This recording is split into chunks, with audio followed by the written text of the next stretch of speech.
Pavel Durov കഴിഞ്ഞ കുറച്ച് ദിവസങ്ങളായി ലോകത്താകമാനം ചർച്ചയാവുന്ന മനുഷ്യനാണ്. ടെലഗ്രാം സ്ഥാപകനും സിഇഒയുമായ ഇദ്ദേഹം ശതകോടീശ്വരൻ ഇലോൺ മസ്കിന്റെ റഷ്യൻ പതിപ്പ് എന്നും മെറ്റ മേധാവി മാർക്ക് സക്കർബർഗിന്റെ പിൻഗാമി എന്നുമെല്ലാം വിശേഷണങ്ങളുണ്ട് അദ്ദേഹത്തിന് ടെക് ലോകത്ത്.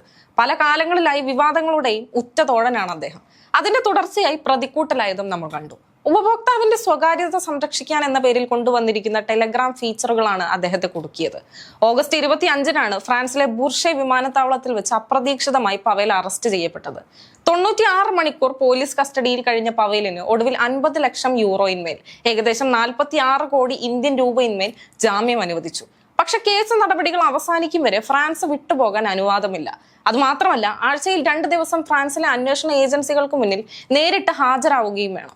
പവേലിന്റെ അറസ്റ്റിന് പിന്നാലെ ഇന്ത്യ ഉൾപ്പെടെയുള്ള രാജ്യങ്ങൾ ടെലഗ്രാമിലെ പരാതികളെ സംബന്ധിച്ച് അന്വേഷണവും ആരംഭിച്ചിട്ടുണ്ട്. ടെലഗ്രാം വഴി നിയന്ത്രണമില്ലാതെ നടക്കുന്ന മയക്കുമരുന്ന് കടത്ത്, ഭീകരവാദ പ്രചാരണങ്ങൾ, സാമ്പത്തിക തട്ടിപ്പുകൾ, കള്ളപ്പണം വെളുപ്പിക്കൽ, കുട്ടികൾക്കെതിരെ നടക്കുന്ന ലൈംഗിക അതിക്രമങ്ങൾ തുടങ്ങിയവയാണ് പവേലിന്റെ അറസ്റ്റിലേക്ക് നയിച്ചതെന്നാണ് രാജ്യാന്തര മാധ്യമങ്ങൾ റിപ്പോർട്ട് ചെയ്യുന്നത്.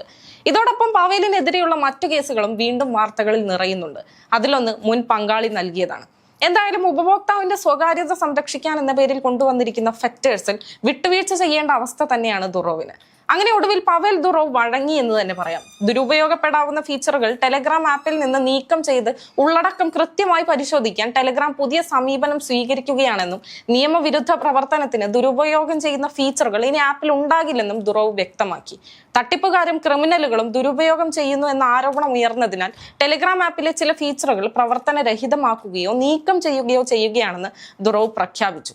എക്സിലൂടെയാണ് ദുറോവിന്റെ പ്രഖ്യാപനം. ഉള്ളടക്കം കൃത്യമായി പരിശോധിക്കാൻ ടെലഗ്രാം പുതിയ സമീപനം സ്വീകരിക്കുകയാണെന്നും നിയമവിരുദ്ധ പ്രവർത്തനത്തിന് ദുരുപയോഗം ചെയ്യുന്ന ഫീച്ചറുകൾ ഇനി ആപ്പിൽ ഉണ്ടാകില്ലെന്നും ദുറോവ് വ്യക്തമാക്കി.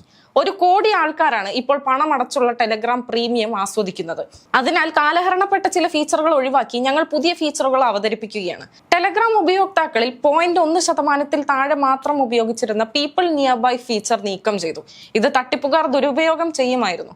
99.999% ടെലഗ്രാം ഉപയോക്താക്കൾക്കും കുറ്റകൃത്യങ്ങളുമായി യാതൊരു ബന്ധവുമില്ലെങ്കിലും നിയമവിരുദ്ധ പ്രവർത്തനങ്ങളിൽ ഏർപ്പെട്ടിരിക്കുന്ന 0.001% ആളുകൾക്കും ആപ്പിന് മുഴുവൻ മോശം പ്രതിച്ഛായ സൃഷ്ടിക്കുകയാണ്. ഇത് ഞങ്ങളുടെ ഏകദേശം 100 കോടി ഉപയോക്താക്കളുടെ താല്പര്യങ്ങൾക്ക് വിരുദ്ധമാണ്. ഇതിനു പകരമായി നിയമാനുസൃതവും സുരക്ഷിതത്വം ഉറപ്പിച്ചതുമായ ബിസിനസ്സുകൾ പ്രദർശിപ്പിക്കുന്ന നിയർ ബൈ ബിസിനസ് എന്നത് ആരംഭിക്കുകയാണ്.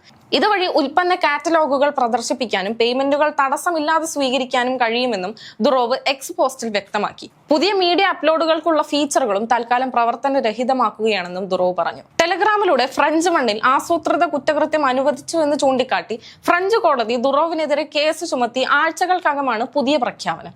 പ്രായപൂർത്തിയാകാത്ത കുട്ടികളുടെ അശ്ലീല ചിത്രങ്ങൾ പ്രചരിപ്പിക്കാൻ ടെലഗ്രാമിലൂടെ അനുവദിച്ചു എന്നതുൾപ്പെടെയുള്ള ഗുരുതര കുറ്റങ്ങളാണ് ദുറോവിനെതിരെ ചുമത്തിയിരിക്കുന്നത്. കുട്ടികൾക്കെതിരായ അതിക്രമം തടയാൻ നിയോഗിക്കപ്പെട്ട ഫ്രഞ്ച് ഏജൻസിയായ OFMIN-ന്റെ അറസ്റ്റ് വാറണ്ട് ദുറോവിനെതിരെ ഉണ്ടായിരുന്നു. എന്നാൽ ഇത് വകവയ്ക്കാതെ പാരീസിലേക്ക് എത്തിയപ്പോഴായിരുന്നു പോലീസ് നടപടി.